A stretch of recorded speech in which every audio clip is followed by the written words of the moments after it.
Muy buenas tardes, bienvenidos a esta conferencia especial sobre anual. Saben que nosotros no presentamos normalmente a los académicos de la casa, puesto que ustedes, que son siempre y les agradezco tanto que estén aquí, pues les conocen prácticamente a todos. Pero esta tarde es no la primera vez que habla aquí, pero sí la primera vez que hace una conferencia ya como académico de número don Enrique Moradellos. Y entonces es un placer recibirle también en estas conferencias ya como miembro de la corporación. Y quería un poco pues comentarlo con ustedes y agradecerle a él la disposición que siempre tiene para colaborar con nosotros. Muchas gracias, Enrique.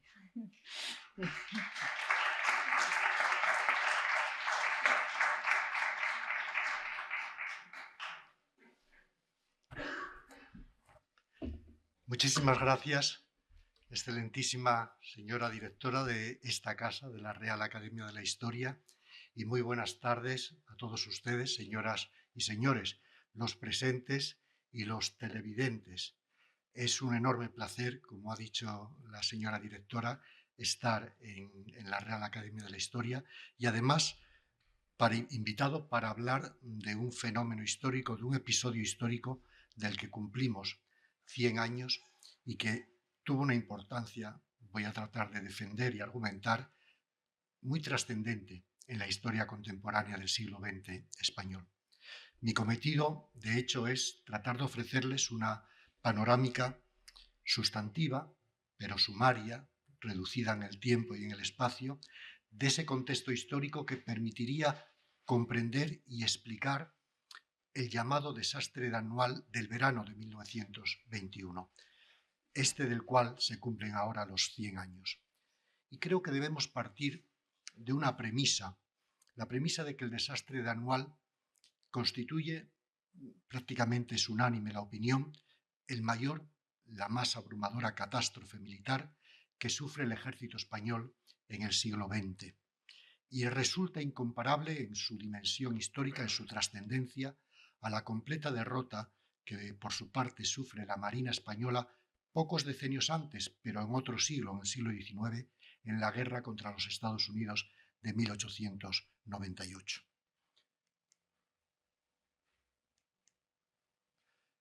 Por eso precisamente lo llamamos el desastre de anual. Utilizamos la misma categoría de desastre militar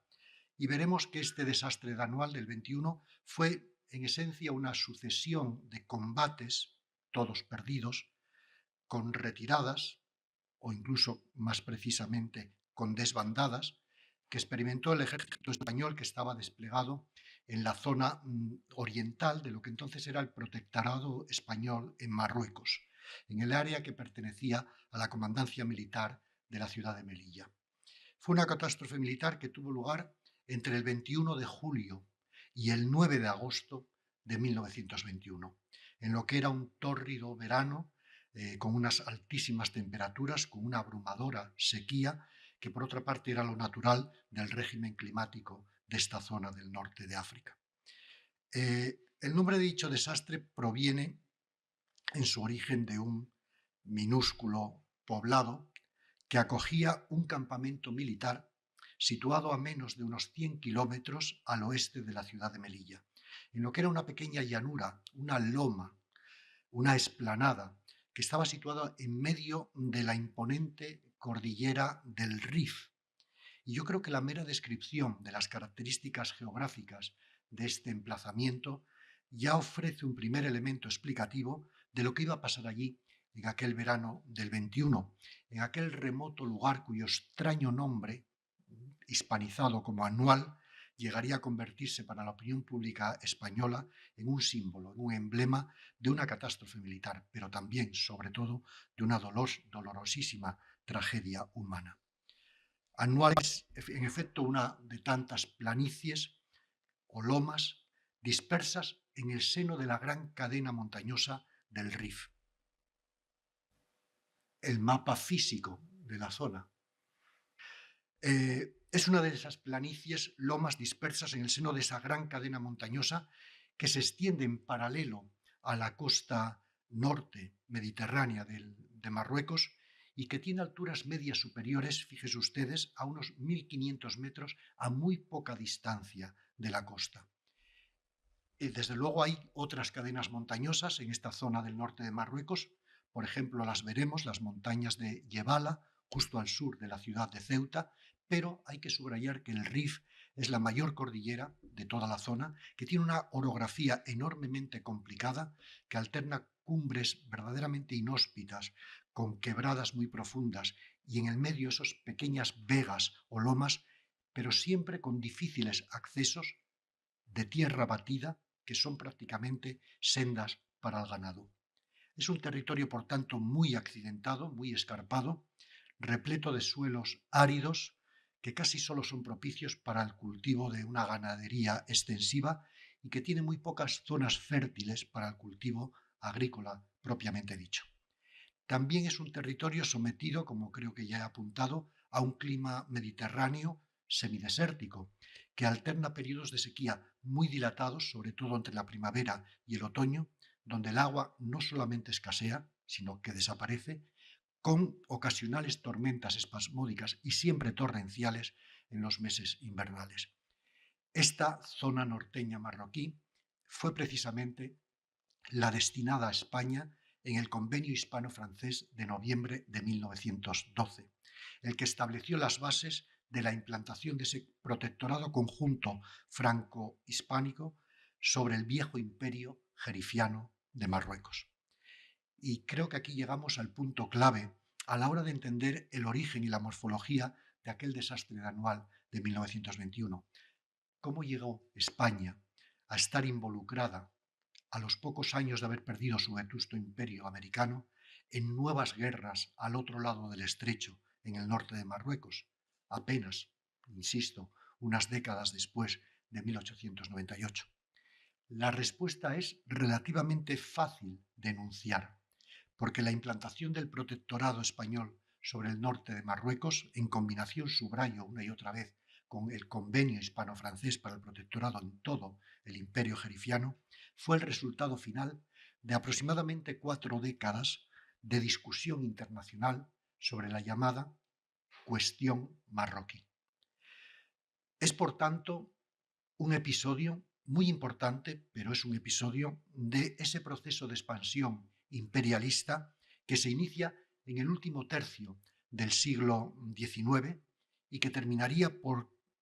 casi repartirse por entero, por completo, el continente africano entre las potencias coloniales europeas, al menos hasta las vísperas de la Primera Guerra Mundial en 1914. Marruecos, la cuestión marroquí, es una parte del fenómeno de la redistribución colonial entre 1870 y 1914.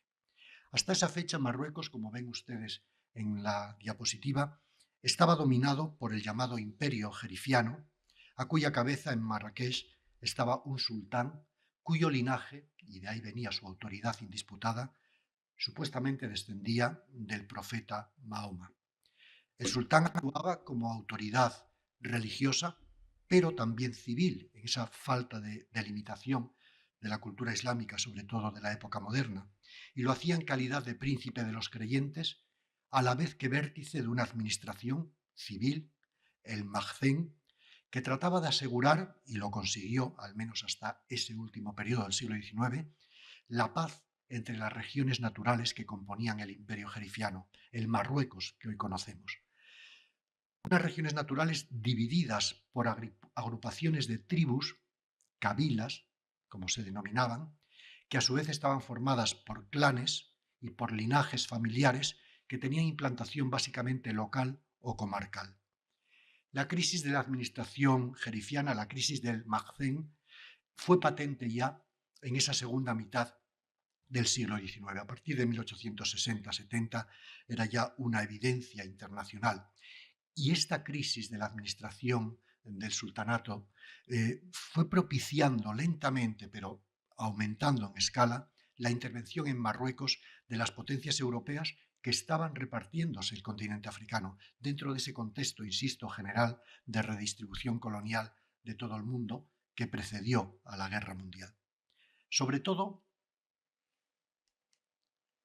recibía la presión de Francia. La Francia que desde Argelia, donde está en 1830, está extendiendo su poder sobre todo el África sahariana y subsahariana, lo que es hoy el territorio de la francofonía, que va desde Senegal hasta la Somalia francesa, básicamente. Detrás de Francia,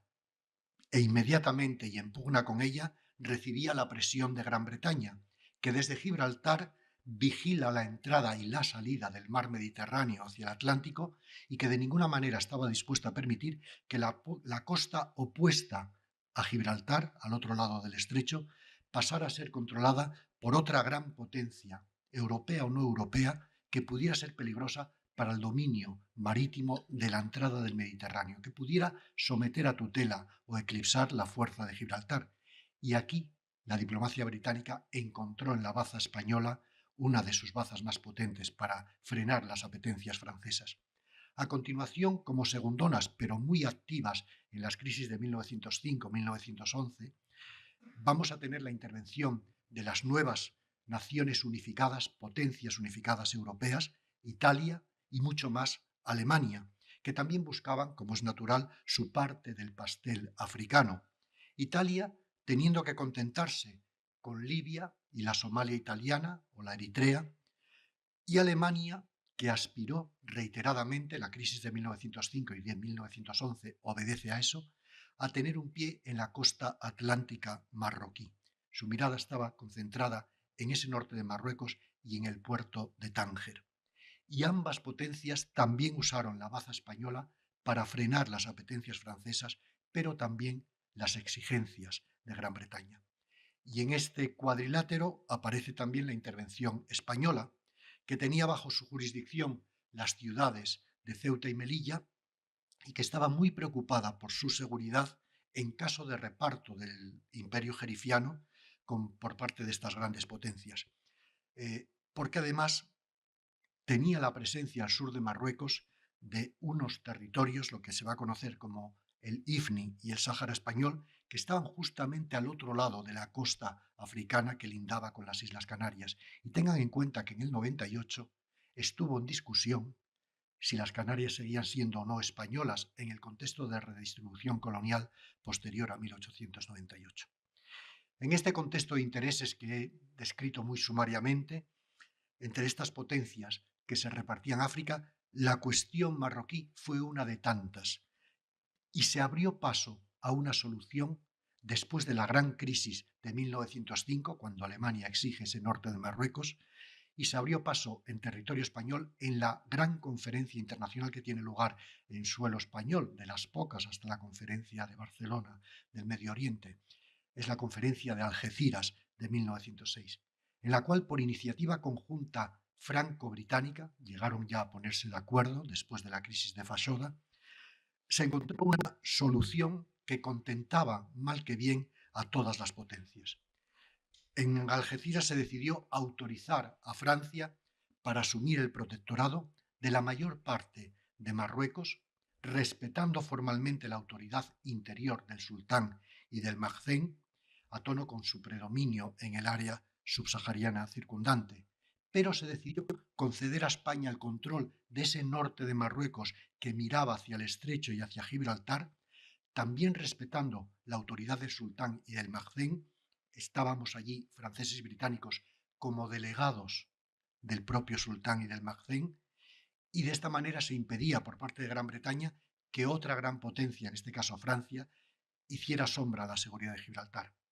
Y también para limitar ese excesivo control francés, británico o incluso español de esa chuleta del norte de Marruecos, como decía la prensa de la época, se decidió desgajar del protectorado una zona internacional que sería libre,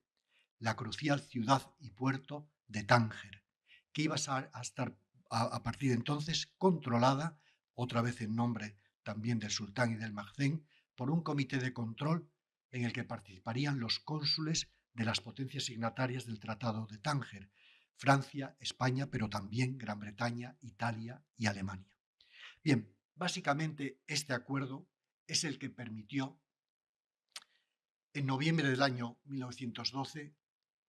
permitió la firma del convenio hispano-francés que establece definitivamente la legalidad del protectorado español en esa zona del norte de Marruecos. Con lo cual tenemos que entre 1906 y 1912, apenas unos decenios después, un decenio después de perder las vetustas colonias antillanas y filipinas en aquella guerra desastrosa con Estados Unidos, España tuvo que asumir, uso el imperativo, tuvo que asumir compromisos coloniales en el norte de África, por casi imposición del resto de las potencias europeas que vieron en esa baza española una solución a sus temores y expectativas recíprocas. Fue una decisión muy difícil, nos consta por la documentación existente, muy difícil para las autoridades españolas de la época, que eran plenamente conscientes de que el país carecía de los recursos humanos y materiales para afrontar una campaña militar colonial similar en alguna proporción a la recientemente concluida de manera tan penosa en Cuba y en Filipinas, y que sabían perfectamente que la ciudadanía española no quería compromisos militares después del fiasco del 98, después de esa experiencia tan dolorosa. De hecho, todos los estudios disponibles sobre opinión pública, sobre las élites rectoras de los partidos dinásticos, incluso de la oposición antidinástica, consiste en subrayar que la idea de colonizar Marruecos suscitaba una enorme oposición por parte de la mayoría de los sectores cultos e informados y, desde luego, de la opinión pública española. España apostó hasta el final porque se mantuviera la integridad del territorio de Marruecos y del imperio jerifiano, y solo cuando ya eso fue imposible, tuvo que asumir su parte en ese reparto. Y esta oposición fue particularmente vehemente en los sectores más humildes del país, sobre todo porque estos sectores sabían, temían, que el coste de hombres y de dinero que supondría una campaña colonial, cualquier iniciativa de esta naturaleza, iban a tener que pagarla ellos, porque serían sus hijos los que no podrían evitar el servicio militar y tendrían que ir a combatir y acaso a morir, y porque además en esa campaña se iban a gastar unos recursos muy escasos que bien podrían ir mejor destinados a subsanar sus carencias alimentarias, sanitarias o de vivienda. Y así lo decía incluso la Sociedad Geográfica Española o el muy conocido Joaquín Costa. Quiero subrayar, por tanto, que todos los líderes españoles, los políticos dinásticos, conservadores y liberales, y los políticos antidinásticos, republicanos y socialistas, eran conscientes de la situación. Sabían que asumir la labor de implantación del protectorado era una responsabilidad enorme, que quizá excedería las limitadas capacidades de aquella España recién recuperada del fiasco del 98. Sobre todo, y esta era la hipótesis, si requería mucho esfuerzo militar. Ahora bien, también asumieron que el riesgo de no atender a la cita podría significar la anulación de España como factor en el orden internacional, como peso, elemento que pesaba algo en el concierto europeo. Recuerdo aquí la frase de Silvela: sabemos lo que costará ir a Marruecos, pero sabemos lo que costaría no ir a Marruecos. O sea, el dilema era así de grave, ¿no? Porque se creía que podría significar incluso la desaparición de España del norte de África, dado que estaría en peligro la soberanía de Ceuta y Melilla, también el Ifni y lo que era el Sáhara, y probablemente incluso se proyectaría sobre las Islas Canarias. Cito aquí las palabras del conde de Romanones, por razones obvias, fue un elemento central de la definición de aquella política en los gobiernos liberales de principios de siglo, y decía al final de su vida: Marruecos fue para España su última oportunidad de mantener su posición en el concierto de Europa. Por eso mismo, no por imperativos económicos ni por demanda de ningún tipo de apetencia imperial, sino por razones de seguridad estratégica, casi de prestigio internacional y de obligaciones diplomáticas, los líderes de la Restauración acabaron asumiendo la carga y emprendiendo una aventura que esperaban que no fuera muy costosa, que no repercutiera demasiado en sangre, que no obligara a soldados a morir, pero que a la postre, lamentablemente para todos y para ellos en particular, acabaría conduciendo a una crisis de la monarquía liberal parlamentaria de la Restauración. Y ahora me permito pasar, después de esta aplicación, a explicarles un poco más en detalle, porque es inexcusable, cómo era esa zona concedida a España en el convenio de 1912. Como verán, es efectivamente, como decía la prensa de la época, una chuleta, ¿no? Es una franja de territorio situada todo en el norte de Marruecos, con una superficie de unos 20.000 kilómetros cuadrados, que iba desde las llanuras de las costeras de Tánger y Larache, por el oeste, a la desembocadura del río Muluya, por el este, que es el límite con la Argelia francesa. En total, como extensión media, tiene unos 300 kilómetros de este a oeste contra una superficie en profundidad de no más de 60 kilómetros de norte a sur. Según cálculos fidedignos que lleva adelante la administración española cuando empieza a administrar como protectorado la zona, no menos del 80% de esa superficie eran áreas clasificadas como montañosas, distribuidas en los dos grandes macizos que ya he mencionado. Por una parte, a la izquierda, debajo de Ceuta y de Tetuán, las grandes montañas de Yebala, que son las de menor altura, pero ojo, considerables, los 1000 metros de altitud, muy cerca también de la costa, y que son las que tienen mayor porcentaje de tierras llanas y por tanto casi fértiles, sobre todo la costa que ven entre Tánger, Asila y Larache. Y en el otro lado, y muy contrastado, la gran cadena montañosa del Rif, que está justo al sur y al oeste de la ciudad de Melilla, que agrupa las cimas más altas, verdaderamente cumbres de 1500 y superiores de altura a escasamente 10 kilómetros de la costa, y también los suelos más áridos y más quebrados. Por eso mismo los estrategas militares españoles anotaron desde el principio, y tenemos una cantidad inmensa de información, de estudios topográficos de esta zona, anunciaron desde el principio una dificultad logística para los planes de ocupación pacífica o militar, no importa, de esa zona. Subrayaban siempre la orografía montañosa junto con el clima semidesértico y la escasez de agua durante en torno a 9 meses como graves carencias que iban a impedir o a dificultar la labor militar de implantar el protectorado. Es decir, iba a ser muy difícil asegurar el control del área. Me permito citar una afirmación del posterior general Manuel Godet, que pasó gran parte de su carrera en las campañas marroquíes. Dice lo siguiente: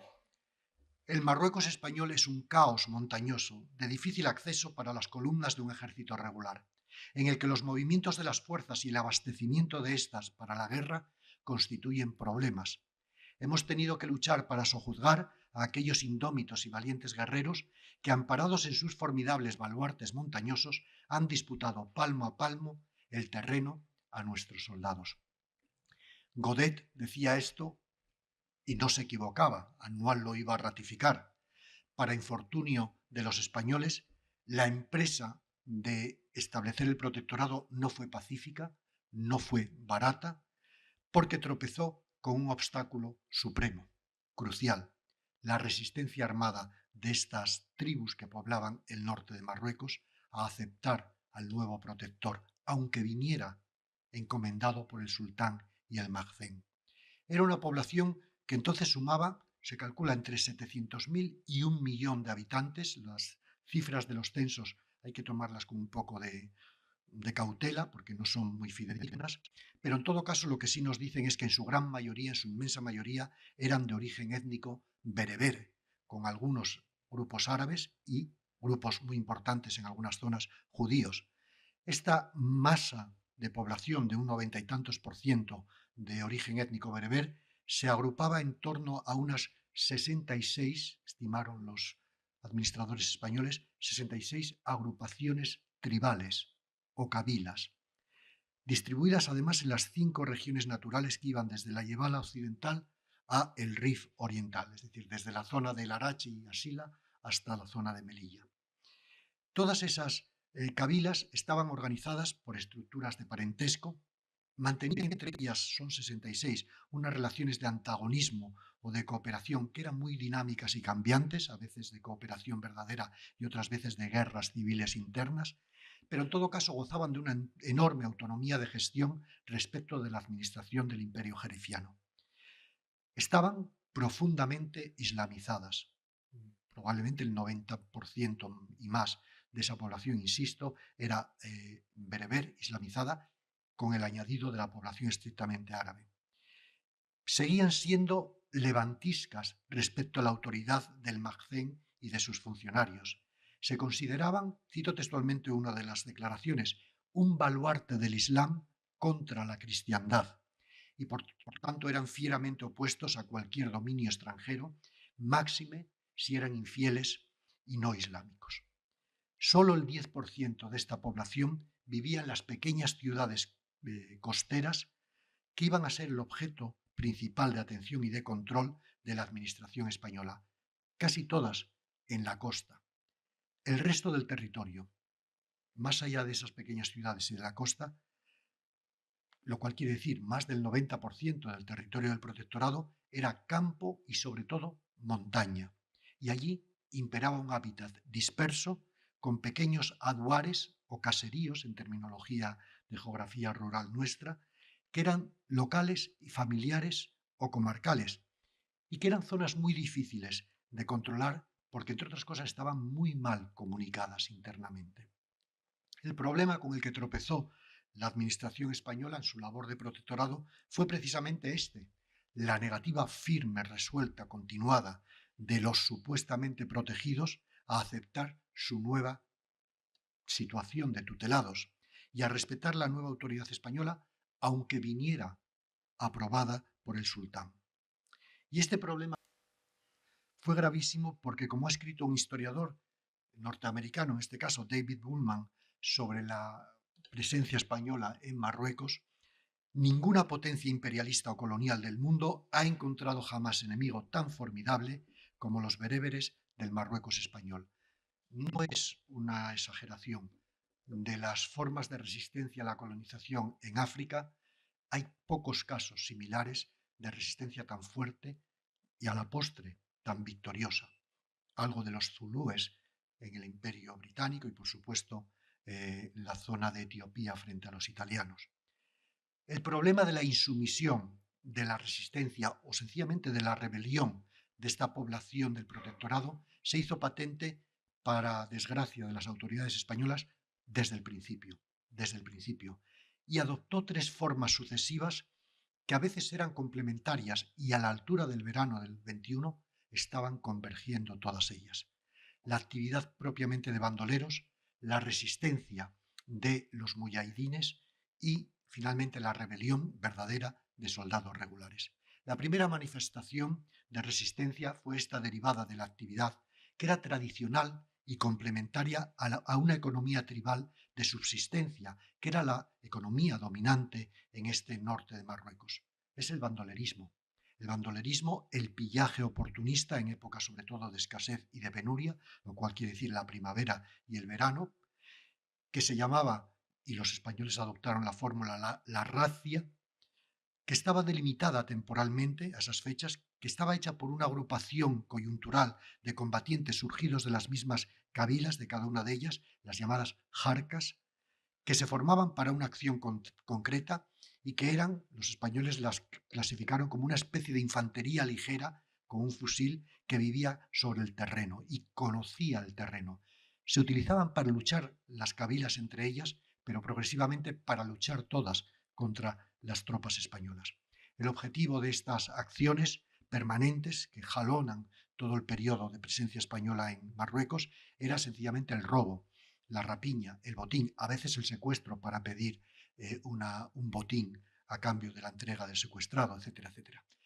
Los españoles asumieron que esto era parte de la forma de vivir económica de estas poblaciones y dedicaron lo que pudieron de sus esfuerzos a acabar con ello. La segunda manifestación fue mucho más preocupante y fue creciendo con el tiempo. Es la de insumisión a cargo de una resistencia fundada en motivos religiosos, islámicos.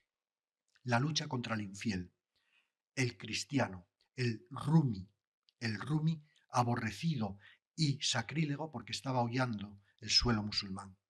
Las acciones de estos líderes muyahidines tuvieron bastante más peso militar que las razias bandoleras, entre otras cosas porque los españoles consiguieron atraer cabilas y razias de unas cabilas contra otras que eran más hostiles. Y como veremos, Abd el-Krim, el que va a ser el gran líder de la sublevación, de la rebelión ya de 1921, conseguiría dotar de estas características islámicas, por tanto religiosas, a la campaña militar que va a librar en la guerra del Rif del 21 al 26. Y finalmente la tercera de las manifestaciones de insumisión anticolonial, la que vamos a ver ya plenamente formada en esos años de 1920-21, la resistencia armada más o menos regular, que solo se pudo hacer y solo se presentó en Marruecos durante y después de la Gran Guerra de 1914-1918. Primero porque estuvo fomentada por los alemanes y el Imperio Otomano, que llamaron a la insurrección contra los aliados, a la sublevación de toda la población árabe contra los franceses o contra los británicos, y que además impulsaron conscientemente un nacionalismo árabe y en el norte de Marruecos bereber para poner en jaque en sus colonias a las potencias aliadas en el combate de la Gran Guerra. Este conflicto, la Gran Guerra del 14-18, alimentó esta resistencia por otra vía, porque los ejércitos aliados, particularmente el francés, porque era la potencia colonial del África sahariana y subsahariana, reclutó nativos marroquíes para formar sus ejércitos regulares, los que combatían también en el suelo europeo. Y porque haciéndolo les permitió aprender disciplina militar, técnica de guerra regular. Hubo muchísimos combatientes del Marruecos francés y del español que volvieron del 14-18 habiendo sido soldados y cabos en los ejércitos aliados, particularmente, insisto, en el francés. Abd el-Krim asumió también esta experiencia y la dotó de un discurso nacionalista rifeño y bereber que se sumaba al componente islamista, independentismo más islamismo, en la rebelión del año 21. Y además consiguió imponer un nuevo modelo militar aprendido de esta gran guerra en los jóvenes de la tribu, de la kabila, de la que él era la cabeza dominante, la tribu de los Beni Urriagel, la más importante del Rif central. De hecho, sobre la base de esos jóvenes de esa tribu, a veces se calculan 300 o 3.000 jóvenes combatientes, hubo un embrión de ejército regular. Eso era verdaderamente el embrión del ejército del Rif. Teniendo en cuenta estos antecedentes, creo que ahora podemos dar el paso de intentar comprender bastante mejor el perfil, el origen de lo que se ha denominado, yo creo que con propiedad, las campañas de Marruecos, el conjunto de operaciones militares que el ejército español hubo de emprender para hacer efectiva su autoridad sobre el protectorado. Unas campañas que duraron en conjunto nada menos que 18 años, empezando en la de 1909 en Melilla, lo tienen aquí, y terminando ya en 1927 con el final de la Guerra del Rif. Quisiera aclarar que la penetración colonial española en el norte de Marruecos no fue un conflicto colonial, un conflicto bélico continuado, que fuera sostenido en el tiempo durante esos 18 años de una manera ininterrumpida. No, fueron campañas, fueron un rosario de incidentes y de campañas bélicas intermitentes que jalonaron esos 18 años, cuya intensidad y duración dependió mucho de los contextos internacionales, de los recursos que tenía España disponibles, por ejemplo en hombres o en dinero, y de las dinámicas de cooperación o de resistencia que surgían de la propia población bereber de la zona.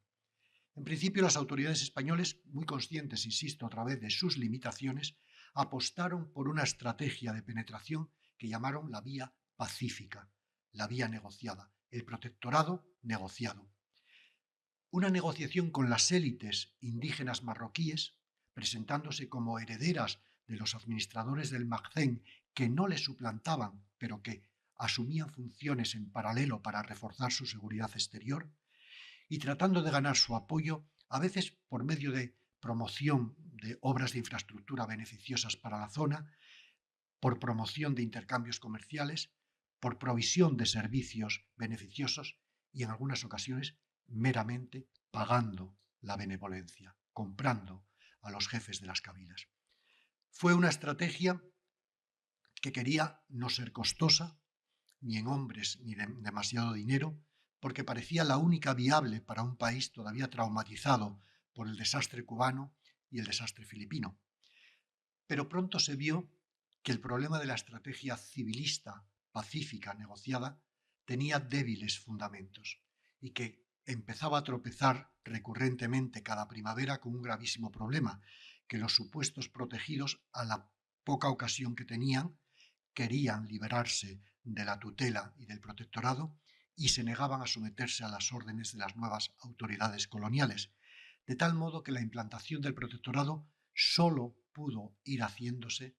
con medidas militares, con presencia de guarniciones militares, con el peligro de acabar con una rebelión castigando militarmente a los rebeldes. Por eso, desde el principio, la acción colonial española fue acompañada de una progresiva, pero evidente a lo largo de 18 años, escalada militar, de crecientes operaciones militares que evidenciaron una correlativa espiral de violencia que iba retroalimentándose hasta llegar a lo que sería 1921.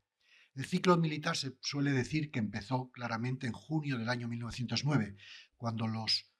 nativos de la zona en torno a Melilla atacaron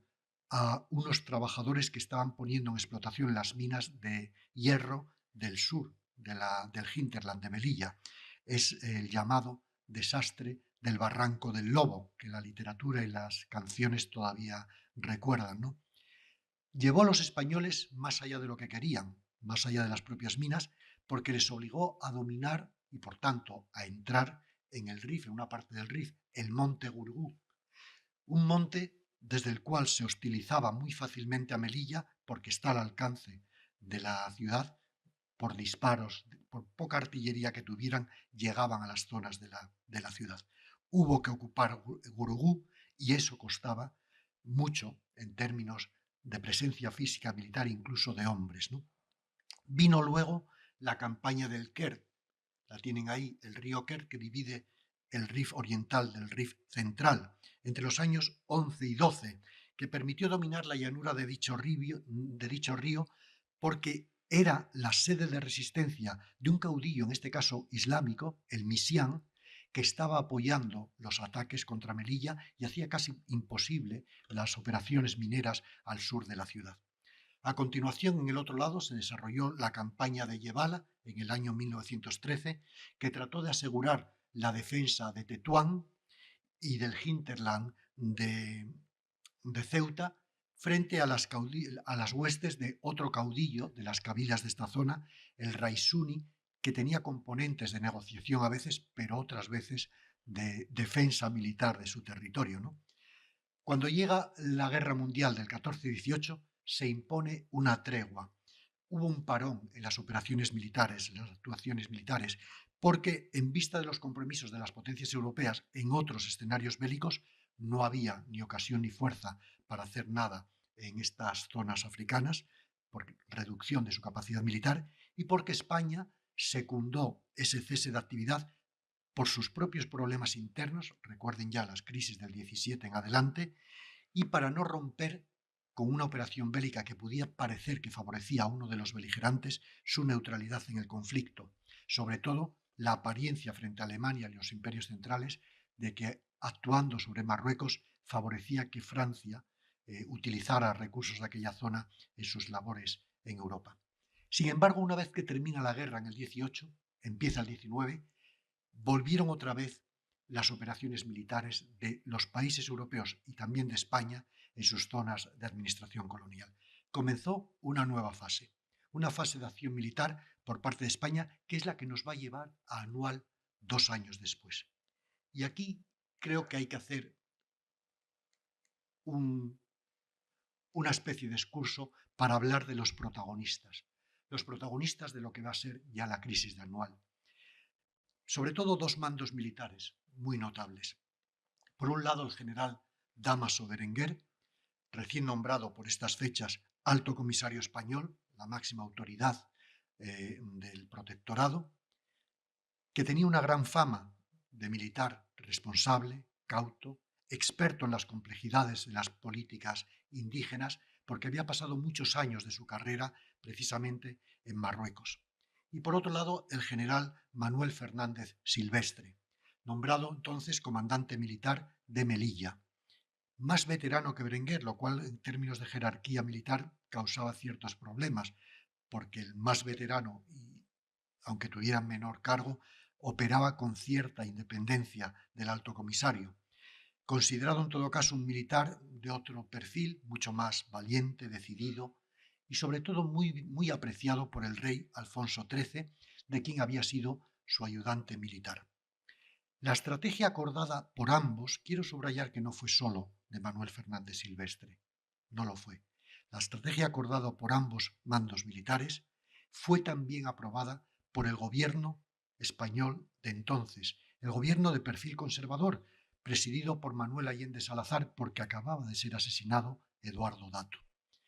Era un acuerdo militar y civil. Es el momento de emprender las operaciones.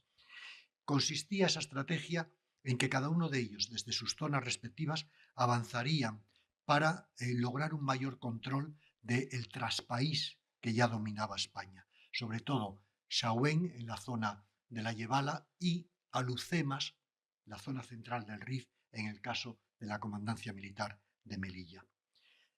Berenguer tendría, por tanto, que avanzar desde esas posiciones seguras que eran Ceuta, al este y hacia el sur, y de hecho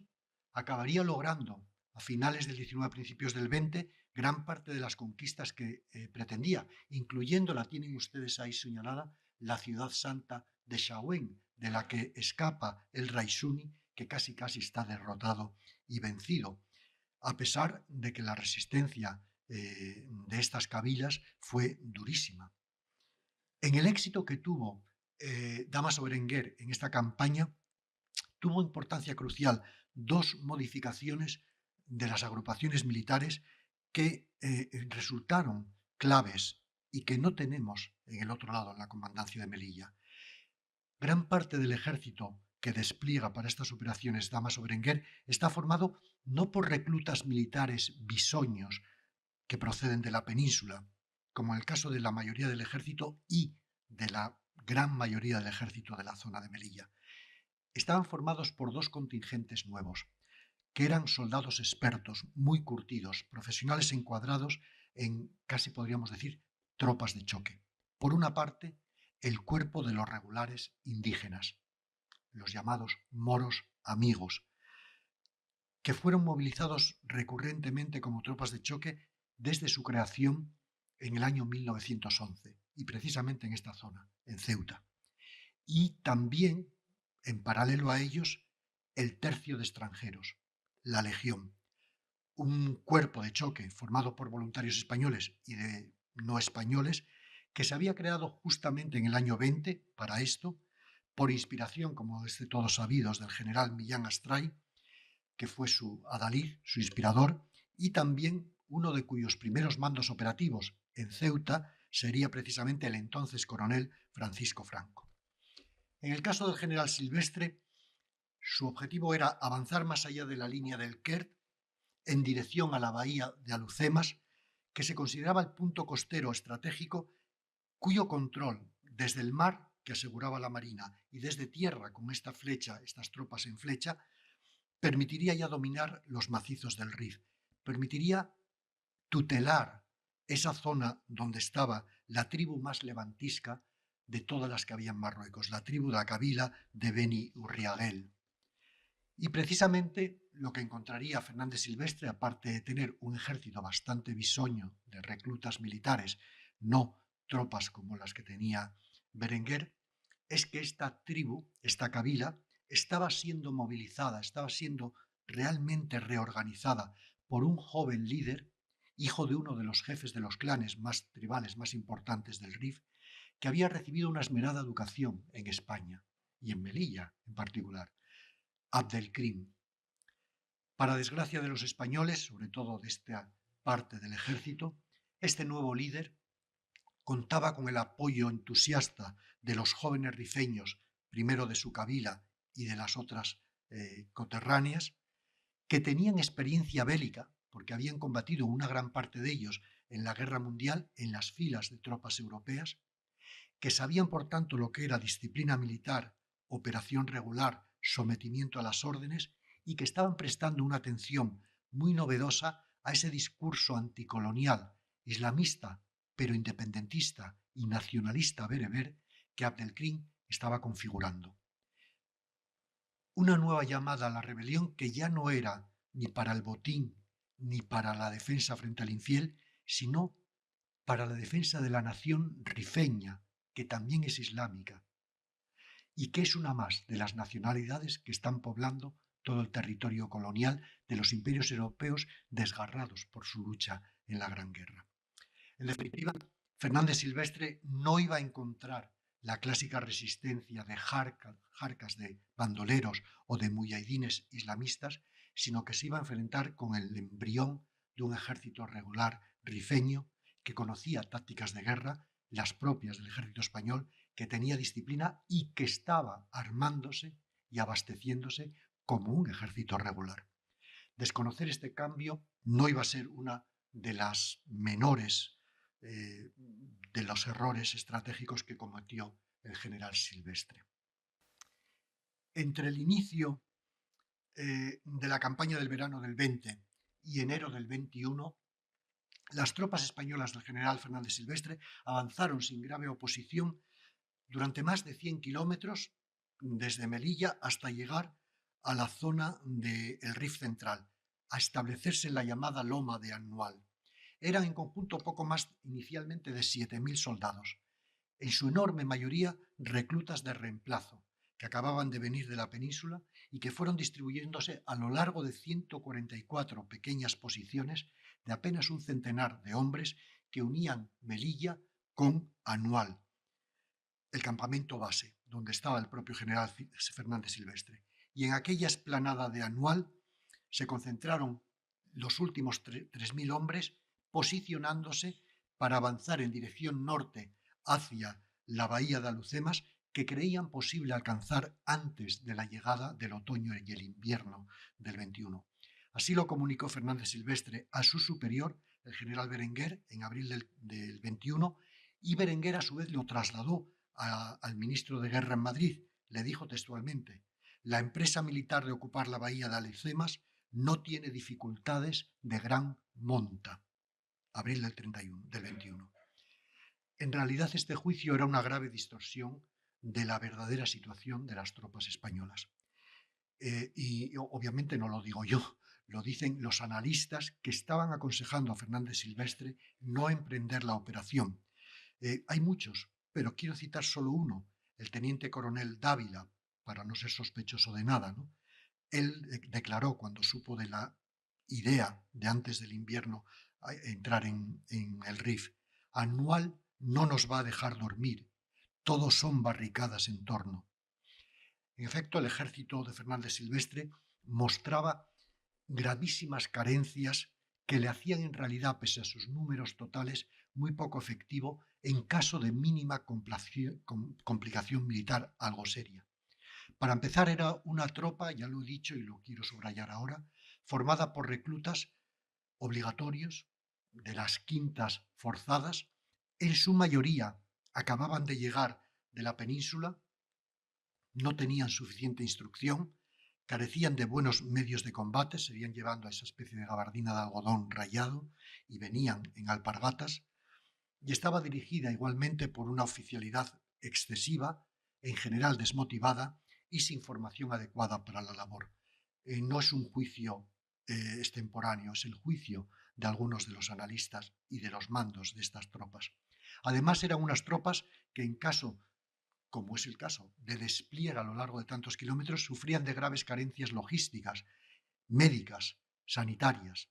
Carencias logísticas porque no había ni carretera suficiente ni medios de comunicación para alimentar, y había que hacerlo ad hoc, o llevar las aguadas, a todos esos 144 puntos, se supone, según las cifras, que había en torno a 22 médicos movilizados para aquel ejército y que había menos de 400.000 sanitarios, enfermeros, una gran parte emplazados en Melilla, que contaban con apenas 4 ambulancias y otras tantas camionetas para evacuar a posibles enfermos o heridos. Muy poco para lo que se estaba fraguando. Tras el desastre del verano del 21, los informes militares, que son exhaustivos y que son impresionantemente crudos y certeros, revelan con una verdadera casi crueldad enunciativa cuáles eran estas carencias de las tropas. Por ejemplo, el general Berenguer declararía entonces, cuando tuvo que declarar por lo que sucedió en Anual, que las tropas del general Silvestre, cito textualmente, habían tenido que luchar con los mismos o más deficientes elementos que el moro enemigo. Y el panorama no era mucho mejor en el informe del jefe del Estado Mayor del Ejército de África, el general Francisco Gómez Jordana, posteriormente, como ustedes saben, ministro de Asuntos Exteriores con el general Franco.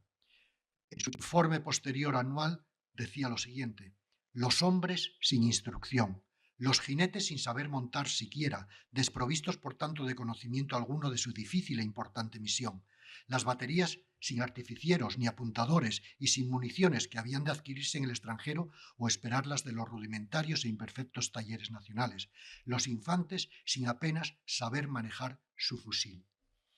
Tenemos, por tanto, unos problemas estructurales realmente graves, explicitados en las informaciones, pero considerados poco importantes o aplicables, y las fuerzas del general Silvestre en este contexto fueron dispersadas, además, una grave decisión, en puestos muy pequeños, aislables en caso de ataque enemigo, sitos en lugares, esto es lo que más se le va a criticar, que no reunían buenas condiciones defensivas, porque casi todos, menos algunos, muy pocos, carecían de reservas de agua. No tenían agua, incluyendo el campamento de Anual, y por tanto podían ser hostigados desde todas las montañas circundantes. Para infortunio del general Fernández Silvestre y de sus tropas, desde luego, frente a ellos, desde enero del 21 en adelante, estaba alzándose un verdadero ejército articulado por Abdelkrim, que había conseguido reunir en torno y frente a Anual, alrededor de las otras posiciones españolas, a no menos de 100.000 combatientes, que muy pronto, en pocos meses, iban a duplicar su número, precisamente cuando sus primeras victorias atrajeran a nuevos combatientes e hicieran que prácticamente todas las cabilas se sumaran a la rebelión contra los españoles. Componían estas fuerzas ese núcleo de unos, ahí se calcula, 3.000 ya soldados de élite, disciplinados, con experiencia bélica. Era el núcleo que seguía casi como un líder santo a Abdelkrim, porque confiaban en su planificación, porque además eran de su misma kabila. El núcleo eran los Beni Urriagel, la tribu dominante del Rif. Se les uniría, subrayo, los otros combatientes procedentes de las otras kabilas que dejaron de estar en posición de enemistad con los Beni Urriagel y se sumaron, siguiendo la expectativa del botín tras la victoria y por atractivo de ese nuevo mensaje nacionalista bereber e islamista de defensa contra el Rumi infiel. Era un embrión de ejército que iba a aplicar una estrategia de guerrillas y luego de guerra regular bien organizada por Abdelkrim, y en particular lo que fue su fórmula máxima y enormemente triunfal: cercar, sitiar uno a una las posiciones aisladas donde estaban los españoles, interrumpir hostigándolas los suministros, propiciar su rendición cortando su acceso a las aguadas, que no viniera agua, y por tanto rindiéndolas por sed y por hambre, en un verano tórrido de temperaturas siempre superiores. En aquel verano se parece ser a los 40 grados. Con una población española que acababa de llegar, que no estaba preparada ni física ni anímicamente para sufrir aquel castigo. Así fue preparándose el desastre de Anual. Empezó con un revés aparentemente menor, como suele suceder, decíamos, en tantas catástrofes militares. El 1 de julio del año 21, los rifeños atacaron la posición más avanzada que tenía el ejército español, pensando ya entrar en Alhucemas. Monte Abarrán, lo tienen ustedes ahí, bien señalado. El 1 de julio, el ataque, en menos de 24 horas, acabó con prácticamente todos sus ocupantes, con algo muy inquietante, que los moros amigos dejaron de serlo durante el ataque y se pasaron al otro bando. Y por tanto abrieron la vía hacia la loma de Anual. En uno más de sus múltiples errores de apreciación, Fernández Silvestre consideró que esta primera derrota de Monte Abarrán era un revésito marginal, poco significativo, que no había por qué preocuparse y se podría mantener el avance sobre Alhucemas antes del invierno. Trató de reforzar la seguridad de su campamento base a la vista de que podía ser atacado, instalando el 7 de julio la posición que tienen ustedes ahí de Higueriben. Otra pequeña puesto en alza, en un lomo aislado, que carecía de agua, que era batible desde las cimas montañosas circundantes. El 14 de julio Abdelkrim encontró en Higueriben el objetivo para acabar con los españoles. Con su estrategia de asedio para rendirlo con ayuda de un solo abrasador, por medio del hambre, la sed y la falta de municiones, porque Higueriben aislado no pudo ser reabastecido desde el campamento base de Anual. Se mantuvo un intercambio de fuego permanente durante varios días, como atacantes ocultos desde las cimas o desde las proximidades, y consiguió su propósito. En la tarde del 21 de julio, en esa media tarde del 21 de julio, el puesto de Higueriben cayó en sus manos. Solo 33 de sus 300 ocupantes consiguieron huir. El resto fue eliminado, muerto. Huyeron a la desesperada, en una huida, una fuga, y llegaron a Anual en un estado deplorable, tan deplorable que causó una enorme consternación en los allí acampados. Solamente entonces, cuando llegan estos hombres de Higueriben, parece que Fernández Silvestre apreció y fue consciente de su penosa situación estratégica, porque en esa tarde-noche del 21 de julio, el general, verdaderamente angustiado, remitió el siguiente telegrama al alto comisario en Ceuta, informándole de su penosa situación y de su decisión de proceder a una retirada general, inmediata y sin condiciones. Les leo el telegrama porque transmite la situación de angustia. No he acertado a dar a vuestra excelencia idea exacta de situación en que se hallan mis tropas en Anual, constantemente hostilizadas, aguadas. No había manera de tener agua. Que habrán de ser sangrientas, como lo fueron.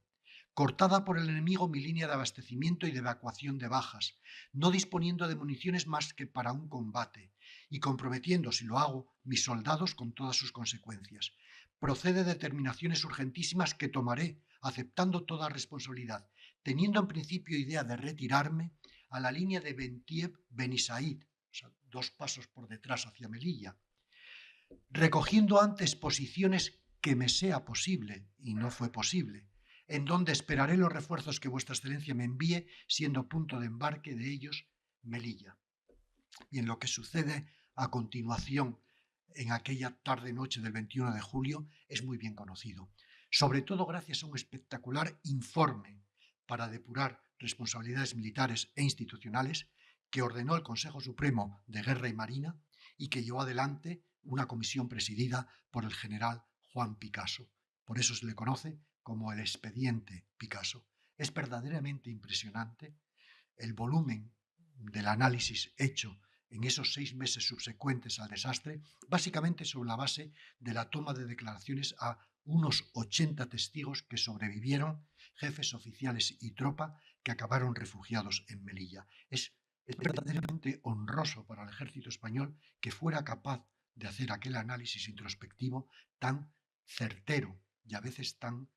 cruel en sus apreciaciones, ¿no? Según esta fuente y otras coincidentes, Fernández Silvestre decidió tomar una medida que iba en contra explícitamente de las recomendaciones que había dado el ejército español para las operaciones en Marruecos, porque era considerada la maniobra más arriesgada y más difícil, una retirada sin combatir. Pero lo peor no fue eso. Lo peor fue que no se trató de una retirada mínimamente organizada, mínimamente planificada o dirigida por el alto mando militar responsable.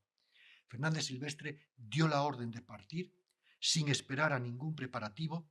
y la retirada, como era natural, se convirtió en fuga, en una huida caótica, en una desbandada que iba a ser mortífera. El informe del general Picasso es demoledor. No deja de apuntar la serie de errores, negligencias, carencias, graves imprudencias que se combinaron para hacer inevitable lo que fue un desastre mayúsculo. Les cito textualmente la parte casi central del informe de miles de páginas. Terminada la evacuación del campamento, no obedeció ésta al orden, método ni prevenciones consiguientes a una operación de suyo tan comprometida como una retirada. Se dispone apresuradamente, desunidas las fracciones de cada agrupación, incoherente, apremiando la salida de las unidades sin dar lugar a formarlas, provocando, por decirlo así, una precipitada fuga. Se abandona la posición con todos sus elementos, sin órdenes, sin instrucciones, con prisas, sin conocer ni plan ni dirección, revueltas las fuerzas, confundidas, sin jefes, puede decirse acosados por el enemigo, y sin más idea visible que la de la salvación individual, por la huida vergonzosa en unos, inexplicable en otros, lamentable en todos, siendo inútiles los esfuerzos de unos cuantos para contener esta avalancha que tan impremeditadamente se había dejado desbordar. Lo que sucedió en Anual, por tanto, no fue una retirada, fue una huida presa del pánico, fue una fuga desesperada, totalmente desorganizada. Y cabe decir que el general Fernández Silvestre no la dirigió, asistió a ella antes de perder la vida, se cree, por un disparo certero del enemigo, aunque durante algún tiempo se creyó que había optado por el suicidio, avergonzado por lo que estaba observando. En todo caso, ante el sorpresivo espectáculo de aquella fuga inesperada, Abdelkrim, que sabemos no lo podía creer porque no estaba atacando todavía Anual, ordenó el asalto general a todas las posiciones desde Nador, cerca de Melilla, hasta el propio Anual. Y también la ciudad de Melilla. También se atacó otra vez desde el Gurugú a la ciudad de Melilla. El ataque a todas las 140 posiciones aisladas, desperdigadas en esa ruta, y este espectáculo de flagrante derrota, con un ejército en desbandada que ya no era ejército, sino soldados y oficiales huyendo como podían, hizo que todas las cabilas, todas, a lo largo de ese camino, se sublevaran en la guerra contra unos españoles que estaban derrotados y en fuga. Y lo que entonces se produjo fue una masacre sin paliativos. Porque los rifeños, todos a una, Abdelkrim consiguió unirlos, lo consiguió por todas partes, atacaron a aquella avalancha humana que huía de Anual y de todas las otras posiciones sin presentar prácticamente resistencia ni combate. Quiero citar una descripción de lo que sucedió en Ben Tieb, uno de los puntos donde supuestamente iba a reorganizarse el ejército, que está citado en la obra de Jorge Martínez Reverte. Los paisanos de la zona se basan en fuentes orales de los rifeños de la época. Los paisanos de la zona, armados de azadas, de piedras, de palos, empiezan una nueva variante de la guerra total que seguramente no es la que Abdelkrim prefiere. Oleadas de mujeres rifeñas de los aduares próximos, sublevadas por viejos agravios y afanosas y de rápidos disquites, acuden al bestial tumulto. Con cuchillos, con palos, hasta con sus manos, rematarán a los heridos lapidándolos. Desde las cortaduras se descuelgan nuevos contingentes de verdugos, en su mayoría muy jóvenes y viejos. Van armadas de gumías, el puñal característico, de piedras, de una ira abrasadora. Buscan a los heridos, les acorralan, ignoran sus enloquecidas peticiones de clemencia y les rematan. No sigo las citas porque efectivamente son siempre dantescas. Pero el problema fue que la retirada convertida en fuga no se frenó al llegar a la posición de Ben Tieb, que era un fortín que contaba con reservas de armamento, de munición, de agua, tenía aguada propia y de víveres y municiones. El tropel enloquecido de fugitivos que llegaban de Anual, mezclándose tropas y oficiales, no hubo mucha diferencia en comportamiento, no paró en esa posición y continuó su marcha en dirección libremente hacia Melilla sin que los pocos jefes y oficiales que trataron de detener y poner algo de orden en aquel caos fueran nunca obedecidos.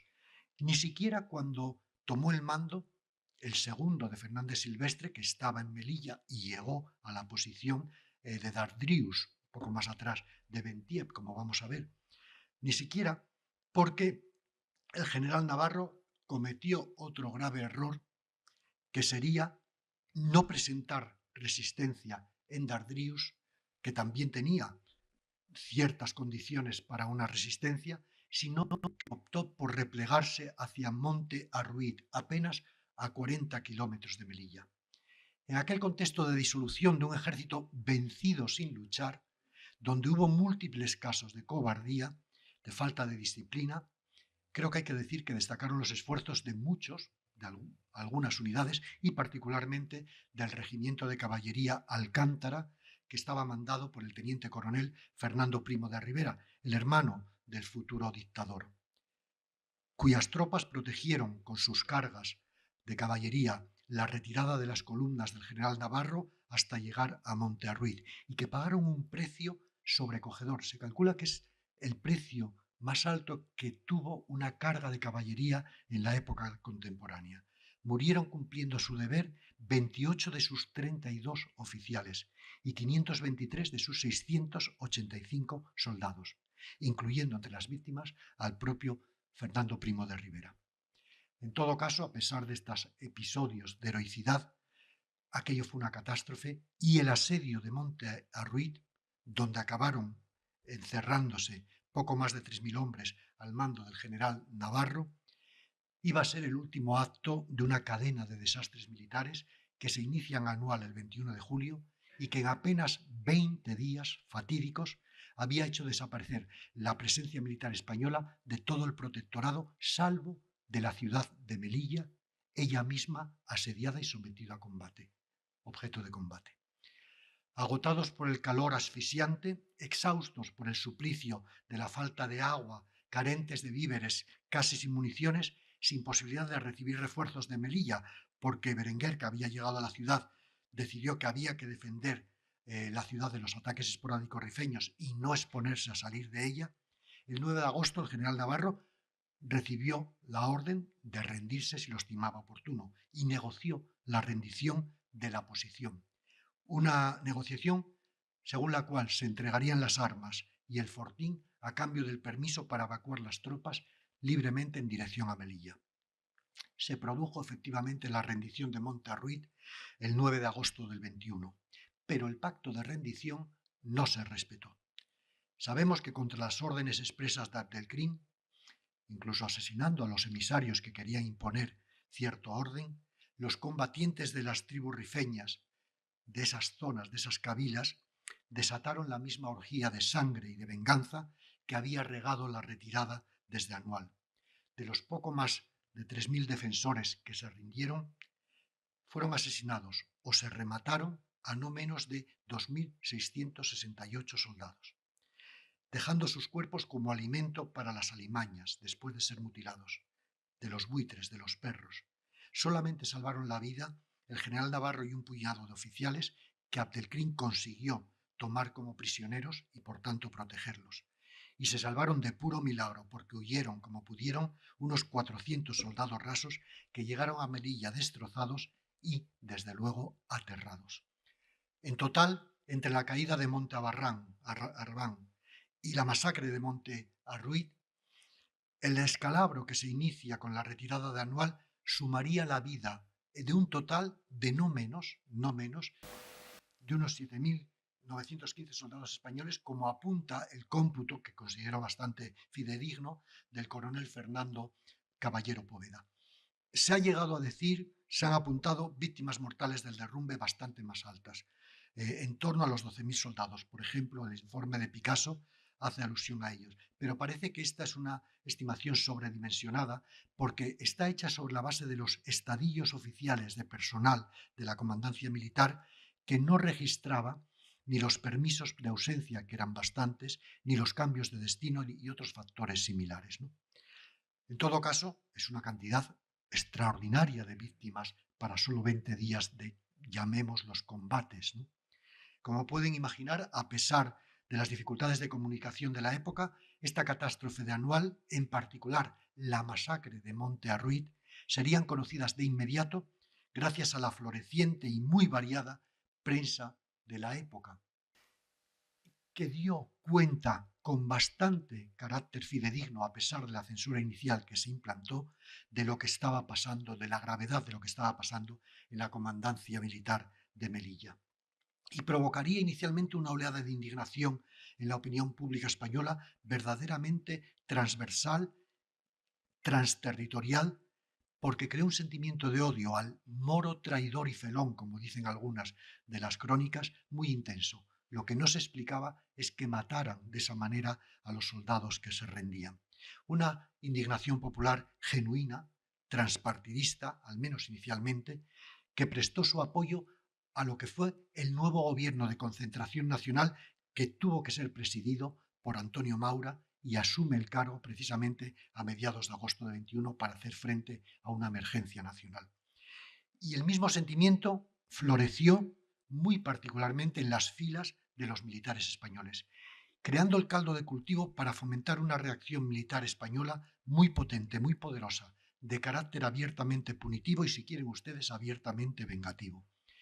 Para eso se había estado concentrando en Melilla desde principios de agosto un contingente de tropas muy numeroso, articulado por las probadas fuerzas de la Legión, que se traslada inmediatamente de Ceuta a Melilla en un plazo vertiginoso, y de los regulares indígenas probados de fidelidad a la causa española. Llegarían muy pronto a sumar 30.000 efectivos. La razón de esta concentración de fuerzas fue explicada por el general Berenguer al gobierno de Maura de una manera brutal. Le decía: no se trata ya de reforzar un ejército que se ha evaporado, se trata de crear otro nuevo y que sea eficaz. Es un reconocimiento de gravísimos errores de estrategia y de logística, ¿no? En todo caso, apenas terminada la masacre de Anual, se puso en marcha la nueva máquina de guerra española, que pasó de inmediato a la acción para detener el avance insurgente y reconquistar el territorio perdido. Y lo hizo tras un cambio radical en la composición, en el equipamiento, en la moral de combate, en el conjunto del léxico y de la cosmovisión y hasta de las tácticas bélicas de este nuevo ejército africanista que se está formando en Melilla, que ya no es el anterior, que ya no está formado básicamente por reclutas o reservistas traídos rápidamente de la península, que tan desastrosos resultados había cosechado. Anual fue un punto de inflexión en las campañas militares de Marruecos, porque el súbito desmoronamiento de la Comandancia General de Melilla puso de manifiesto las falsas premisas que habían alentado y sustentado esa acción militar española en Marruecos, y sobre todo la inadecuación de aquel ejército para una misión colonial sangrienta, combativa. Por eso, desde entonces, la tarea de reconquistar la zona, de castigar al culpable de Anual, sería obra ya de un ejército colonial profesionalizado, articulado por combatientes expertos, encuadrados en unidades de choque muy bregadas, y básicamente la legión auxiliada por los regulares indígenas. Fueron ellos los que en aquel mismo mes de agosto, desde mediados de agosto, a sangre y fuego, fueron retomando las posiciones perdidas en durísimos combates con los rifeños, que pronto se vieron obligados a luchar en retirada y que cometieron en ese contexto el gravísimo error de tratar de sumar a su sublevación a las cabilas de la zona francesa. Y la extensión de sus ataques al otro lado de la frontera del protectorado precipitó la intervención francesa en apoyo a los españoles, llevando adelante la tenaza contra la efímera República del Rif que Abdelkrim había proclamado poco después de la victoria de Anual, para horror no solo de las potencias europeas, como es natural, sino para horror del sultán, del Maghzen y del nacionalismo marroquí, que no podría tolerar una república independiente del Rif desangrando Marruecos.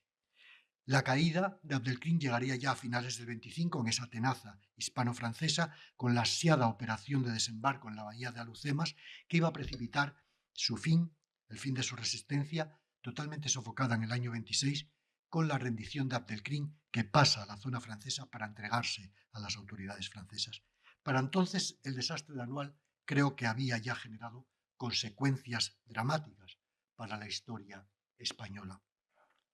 Me permito enunciar solamente algunas. En el plano militar, propició un crudísimo análisis introspectivo de la situación del ejército español, bien reflejado en el impresionante expediente Picasso, que conllevó el procesamiento de varios mandos militares por su, cito textualmente, negligencia o abandono de sus deberes. Y como resultado, el Consejo Supremo de Guerra y Marina condenó a los 37 jefes y oficiales imputados por el general Picasso, pero extendió la medida a otros 39 jefes y oficiales, incluyendo al propio alto comisario, general Berenguer, que hubo de cesar en su cargo de alto comisario. También, desde luego, tuvo otras implicaciones, ya no solo militares. La campaña militar para hacer frente al desastre propició la formación de ese nuevo ejército colonial y profesional, un ejército que podemos llamar ya verdaderamente africanista, muy diferente del peninsular por experiencia de combate a muerte sin cuartel, por su desconfianza hacia los políticos que habían presidido el desastre con su ineficacia y sus dudas a la hora de actuar resolutivamente. Yo creo que aquí es cuando tiene sentido la frase conocida de don José Ortega y Gasset sobre lo que significó Marruecos y particularmente Anual para la mentalidad y la práctica de los militares. Marruecos hizo del alma dispersa de nuestro ejército un puño cerrado, moralmente dispuesto para el ataque. Y finalmente, en el plano sociopolítico, Anual propició un clamor popular para castigar no solo a los militares, que obviamente lo fueron, sino también a los responsables políticos de aquel desastre, que tuvo su eco en las Cortes, sobre todo gracias a la actividad de los diputados socialistas y republicanos y particularmente, como es conocido, del diputado socialista Indalecio Prieto. Estos partidos de la oposición antidinástica lograrían conformar una comisión de investigación de responsabilidades que no tardaría en subrayar la conexión entre el general Fernández Silvestre y el rey Alfonso XIII, apuntando, no probando, pero apuntando la culpabilidad de este último en las precipitadas decisiones del otro. En definitiva, y para terminar y no cansarles, yo creo que no cabe ninguna duda de que Anual, sus repercusiones en la forma de una campaña de búsqueda de responsabilidades por aquella tragedia tan tremenda, humana y militar, propiciaron el contexto para la quiebra final del sistema liberal parlamentario de la Restauración, que estaba en vías de democratización. Pero al socavar su hegemonía, la legitimidad de sus partidos y también de sus líderes, incluyendo particularmente al propio rey, dio una baza muy grande a los partidos contrarios a este sistema. A la par y de manera correlativa, Anual y sus repercusiones fueron creando el clima para que reapareciera, y lo vemos a pasos agigantados crecer, firme y seguro, un nuevo protagonismo político e institucional del ejército español. Vuelve el pretarionismo militar. Era un renacido militarismo que llevaría en septiembre del año 23 a la implantación de la primera dictadura militar de la historia de España en el siglo XX. Esta dictadura del general Miguel Primo de Rivera, el hermano del héroe de Anual, con patrocinio real, que fue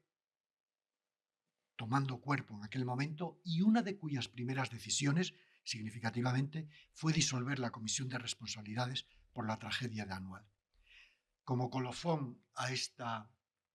exposición que ahora termina sobre el significado e implicaciones históricas del desastre de Anual, me permitiría, porque estamos en esta casa, recomendarles a todos ustedes, si tienen interés en profundizar en esta temática, que acudan a la consulta del espacio temático que han preparado con una habitual maestría los documentalistas de esta casa, la Real Academia de la Historia, porque en ella van a hallar no solo una detallada descripción día a día de todo lo que pasó antes y durante y después de la crisis de Anual, sino la exposición de los resultados decantados por la investigación histórica más ponderada y acreditada, junto con los materiales informativos, la prensa de la época, los informes oficiales, las fuentes iconográficas, fotográficas, la literatura secundaria y otros documentos primarios sobre los que ha venido trabajando una historiografía con el fin de ofrecer, y yo he tratado de resumir, una explicación veraz, fundada, comprensiva, de lo que fue y representó aquel desastre militar y humano que sucedió hace escasamente 100 años, solamente un siglo. Muchas gracias por su amable atención.